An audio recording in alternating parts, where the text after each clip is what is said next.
আমার মানিকদি এলাকার ভাই বাবারা, বন্ধুরা, পর্দার অন্তরালের আমার মা বোনেরা, আল্লাহরে আমরা দেখি নাই, ধরি নাই, ছুঁই নাই।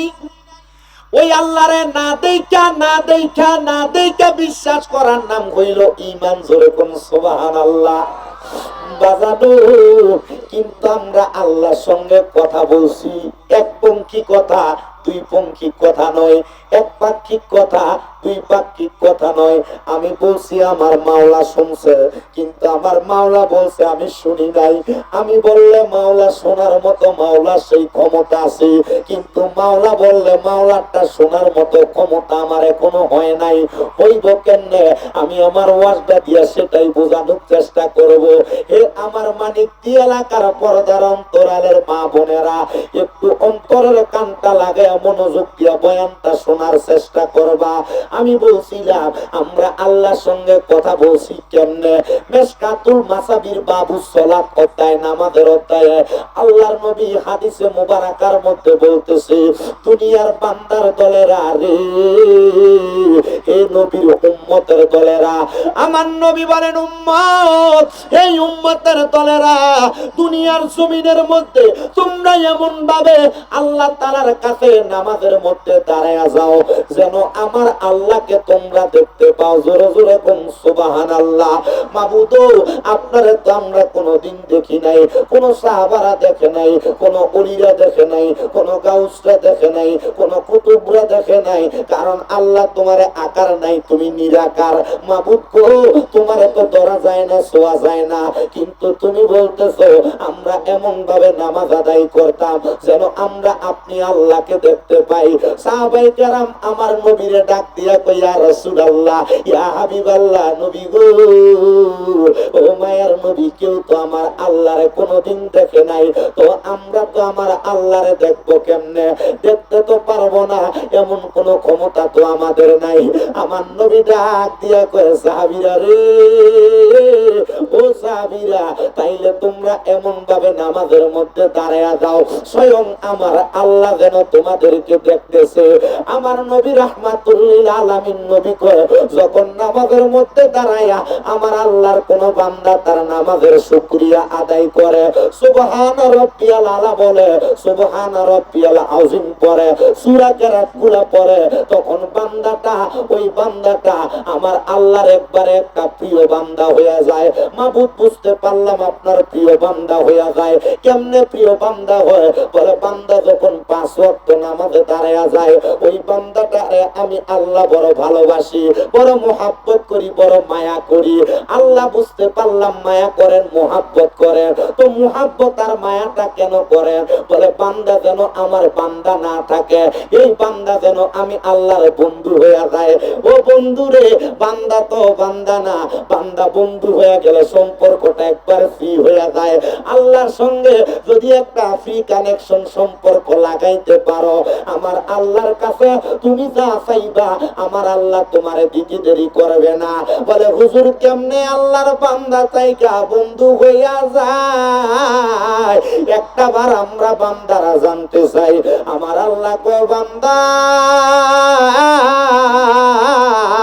যখন আমি আল্লাহর কোন বান্দা 5 ওয়াক্ত নামাজের পাশাপাশি ফজরের নামাজের আগে ওইটা তাহাজ্জুদের নামাজের মধ্যে আমি আল্লাহর স্মরণ করে, ফজরের নামাজের পরে চাষের নামাজ, দুহারের নামাজ, নফল নামাজ আদায় কইরা আমি আল্লাহর স্মরণ করে রে বান্দা, আমি আল্লাহর বান্দা যোহরের নামাজ আদায় করে কিছু তাসবিহ তাহলিল পড়ে, আসরের নামাজ আদায় করে কিছু তাসবিহ তাহলিল পড়ে, মাগরিবের নামাজ আদায় কইরা যদি কোনো বান্দা 2 কইরা 6 রাকাত, তাহার বান্দাটা 3 2 6 দুগুণে 12 রাকাত আওয়াবিনের সালাত আদায় করে, আমার আল্লাহ তাআলার ওই বান্দাটা 5 ওয়াক্ত নামাজ আল্লাহ তাআলার বাধ্যগত ইবাদত করছে, কিন্তু নফল ইবাদত করার কারণে ওই বান্দায় আর বান্দা থাকে না, ওই বান্দা আমার আল্লাহর বন্ধু হইয়া যায়।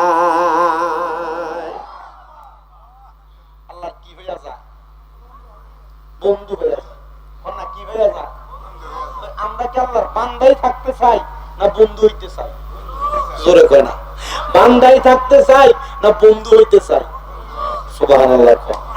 এই আমার ভাই বাবারাম, আল্লাহর বান্দা থাকতে চাই না, বান্দার পাশাপাশি বন্ধু হইতে চাই। আল্লাহর বান্দার পাশাপাশি বন্ধু হওয়ার জন্য যেই যেই কর্মগুলা আপনাকে আমাকে করতে হবে, ওই কর্মগুলা করার মাধ্যমে আপনি আমার আল্লাহ তাআলার একবারে নিকটের বান্দা হতে পারবেন। বলে হুজুর কেমনে নিকটের বান্দা হয়, একটাবার আমাদেরকে বুঝাইয়া দেন না। আমি আপনাদের কাছে এমন একজন নিকটের বান্দার আলোচনা শুরু করতেছি, সেই বান্দাটার নাম হলো হযরতে হুযায়ফা। এমন বুজুর্গ মানুষ ছিলেন, হযরতে হুযায়ফা বলেন, আমার কখনো 5 ওয়াক্ত নামাজ কাজা হইছে মনের জানতে আমার মনে পড়ে না। হযরতে হুযায়ফা বলেন, আমি 5 ওয়াক্ত নামাজের পাশাপাশি আমি তাহাজ্জুদের মুসল্লার মধ্যে বইসা আল্লাহর দরবারে সব সময় কাঁদতাম, আমার আল্লাহ যেন আমারে আল্লাহ তাআলার কুদরতি নজর দেয়।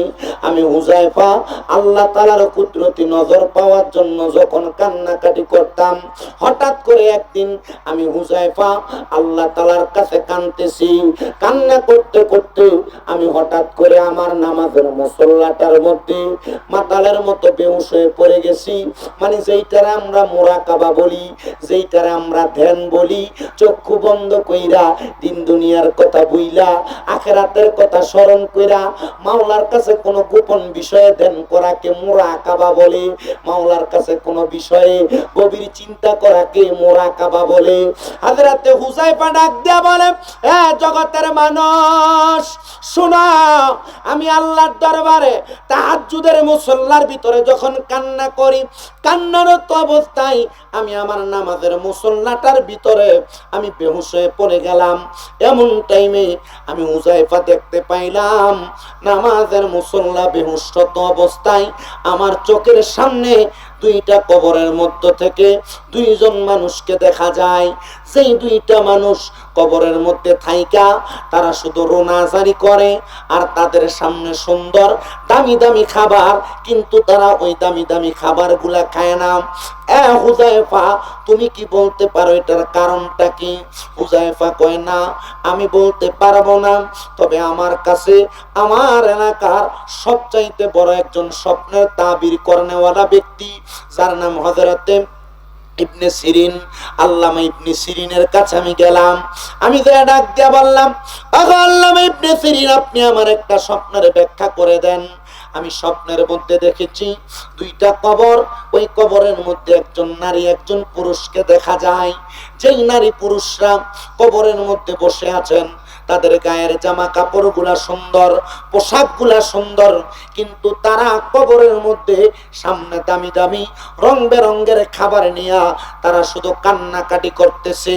আল্লামা ইবনে সিরিন বলে, এই স্বপ্নের ব্যাখ্যা দিতে আমার সময় লাগবে 3 দিন। ইবনে সিরিনের জবাব শুইনা উনি ডাক দিয়া বলেন, ও আল্লামা ইবনে সিরিন, এই 3 দিন সময় আমি সহ্য করতে আমার বড় কষ্ট হবে, এই যাতনা আমি সহ্য করতে পারবো না, তুমি একবার বলো এই স্বপ্নের ব্যাখ্যাটা কি? উনি ডাক দিয়া বলেন, 3 দিন তুমি যদি কষ্ট সহ্য করতে না পারো, তুমি একা একা থাকবা না, জনসম্মুখে থাকবা। জনসম্মুখে থাকলে তোমার ব্যথা তোমারে আগলায়া রাখবে, ব্যথা তোমারে কষ্ট দিবে না, ব্যথা তোমারে পেরা দিবে না। আল্লামা ইবনে সিরিন হযরতে হুযায়ফাকে 3 দিনের জন্য ওনার সঙ্গী বানায় ফেললেন। হযরতে হুযায়ফাও আল্লামা ইবনে সিরিনের সঙ্গী হয়ে গেল। আল্লামা ইবনে সিরিন হযরতে হুযায়ফাকে নিয়ে আল্লামা ইবনে সিরিনের ছোট্ট একটা কুঁড়ে ঘর আছে, যে ঘরের মধ্যে একা একা নির্জনে উনি ইবাদত করতেন, যেটাকে আমরা বর্তমানে খানকা বলি। খানকা কাকে বলা হয়?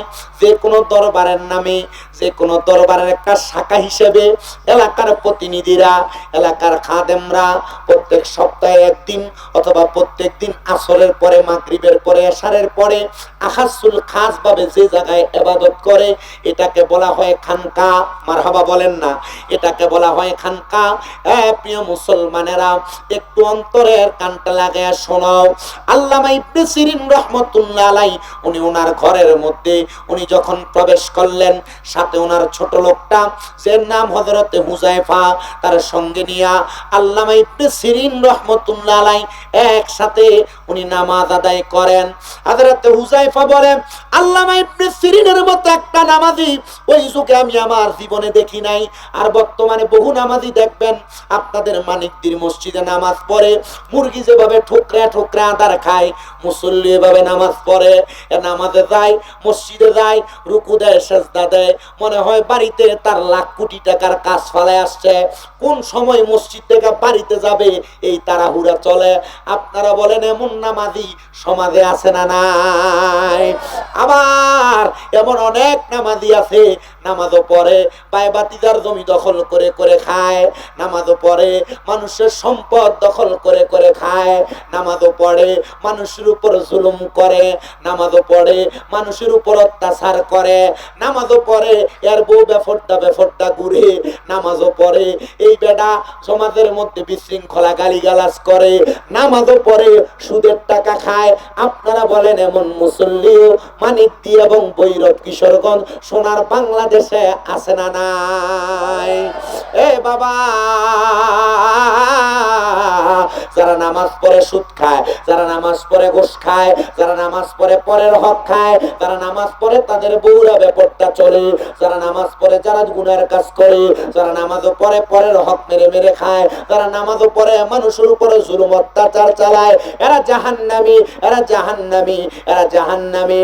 আল্লাহ তাআলার কোরআন বলে এই মানুষগুলা গুমরাহ, যারা ইবাদত করে সত্য মিথ্যাকে পার্থক্য করতে জানে না, এরা গুমরাহ। এই গুমরাহ মানুষগুলা জাহান্নামে যাবে। নবী গো, আপনি বলেন না কোন জাহান্নামের কোথায় থাকবে? নবী আমার বলে এরা হাবিয়া নামক দোজকে থাকবে। সেই হাবিয়া নামক দোজকে অন্যান্য জাহান্নামীদের রক্ত আর পুষগুলা থাকবে, রক্ত পুষগুলার মধ্যে সাঁতার কাটবে।